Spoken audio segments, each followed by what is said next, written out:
A paz do Senhor, meus queridos, como vocês estão? Tudo bem? Nós vamos iniciar hoje uma sequência de vídeos falando sobre os dons espirituais, baseado em 1 Coríntios, capítulo 12, do versículo 4 ao 11. Eu vou acompanhar a sequência de acordo com como está na Bíblia, ok? Vamos iniciar hoje, então, falando sobre o dom da palavra da sabedoria. Eu vou dar alguns exemplos da forma que esse dom se manifesta e já vai começar a ter já o entendimento sobre o dom. Ele se manifesta das seguintes formas: na pregação da palavra de Deus, no ensino da palavra de Deus, na tomada de uma decisão importante, concernente à igreja, e também no aconselhamento, sempre no âmbito espiritual, e também pode abranger uma questão importante, administrativa, enfim, mas normalmente envolvendo as questões espirituais da vida de cada cristão, na igreja, enfim, da igreja de uma forma geral. A Bíblia diz que o Espírito Santo, ele distribui os dons sobre a igreja, conforme ele quer. Então, tem pessoas que vai ter alguns dons, não terão outros dons. É conforme a vontade do Senhor. Todos têm uma chamada, sua importância na obra de Deus. Nós somos membros do corpo e cada membro tem a sua função. Porém, este dom, por exemplo, um pastor não pode, no seu ministério, na sua vida, faltar o dom da palavra da sabedoria. Todos podem ter, conforme a vontade do Senhor, mas o pastor de uma igreja, ele é o que prega, traz o ensinamento, toma decisões importantes com relação à igreja e também aconselha. Então, é um dom que todo pastor tem que buscar em Deus para receber, ok? Então, observa a importância do dom. Cada dom tem as suas características peculiares. Dom significa capacitação sobrenatural. Então, o Senhor dá um dom espiritual e, obviamente, só recebe dom espiritual quem é espiritual. A igreja de Corinto, quando Paulo escreve a primeira carta, Paulo fala assim: não vos chamo de espirituais, mas sim de carnais. Então, a pergunta, como ele tinha os dons espirituais se estavam carnais? Simples. Paulo fundou a igreja em Corinto e lá ficou por 1 ano e meio.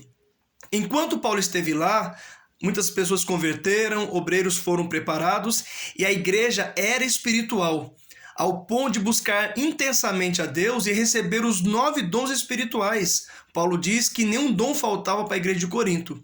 Porém, quando Paulo vai a Éfeso e lá funda uma igreja, e lá está trabalhando em Éfeso, a igreja de Corinto começa a esfriar e deixa a espiritualidade de lado e volta a se tornar carnais. Porém, quando Deus dá o dom, Deus não tira. Porém, depois Deus vai cobrar. O que você fez com o dom que eu te dei?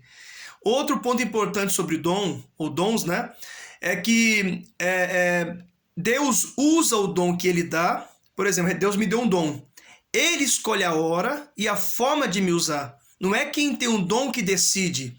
Quem tem o dom da profecia, vamos falar em outro vídeo.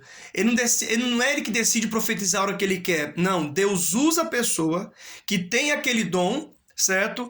Na hora que Deus quer e na forma que Deus quer. Nós somos instrumentos do Senhor, servo de Deus.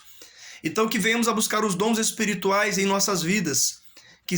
O dom é uma capacitação sobrenatural para que Deus possa nos usar com sinais, certo? Nesses últimos dias que estamos vivendo na face dessa terra.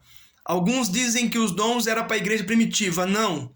Os dons ficaram, vamos dizer, em oculto na história da igreja, porque não se ensinava mais sobre eles. E ao não se ensinar mais sobre eles, também não se buscava mais os dons espirituais.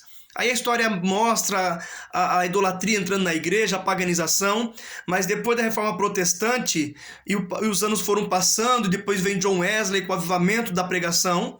De 1900 para frente, houve um grande avivamento, especialmente em 1906, na Rua Azusa, em Los Angeles, com o derramar do Espírito, com o batismo com o Espírito Santo, e depois, novamente, a manifestação dos dons espirituais. Louvado seja o nome do Senhor.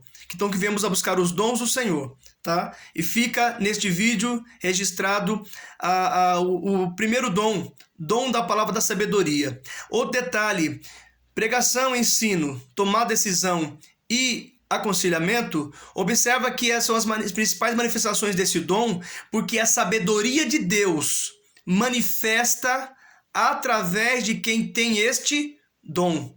certo? Deus usa a pessoa com sabedoria para pregar, com sabedoria divina para ensinar, para tomar as decisões conforme a vontade do Senhor e também para aconselhar outras pessoas. Amém? Que Deus te abençoe.